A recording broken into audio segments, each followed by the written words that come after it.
May pamangkin asked me yesterday na dili ba daw mi mag-design for Christmas. And for me, happy na jud siya pero ma-carry ra jud. So, wala ni printer diri. It is all manual work. So, construction paper na pilo-pilo and then letter cut.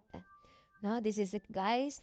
So, nagkanog ta og dagom kay tahion man nato ni kay wala man pug kadala og mga pins diri daghan ta pug pins sa eskwelahan. So, this is it guys, engaging them sa akong gibuhat para dili magsamok-samok. So, I give them tasks, I give them instruction what to do in every letter. So, gipa-design na ako ang tanang na letters para pod magamit pod ang lahang creativity child.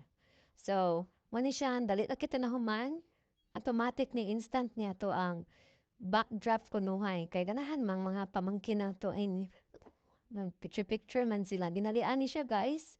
Pero okay la. Sa mga bata, pag nalingaw po sila, gamar po ko ga art lesson po nila gabi eh. So, we're happy together spending our Christmas with our family. Nagtanong patano kay wala man tayo pin, sinigtapok natin ni gitahi na pagita ng letters. So, ana ra kadali guys.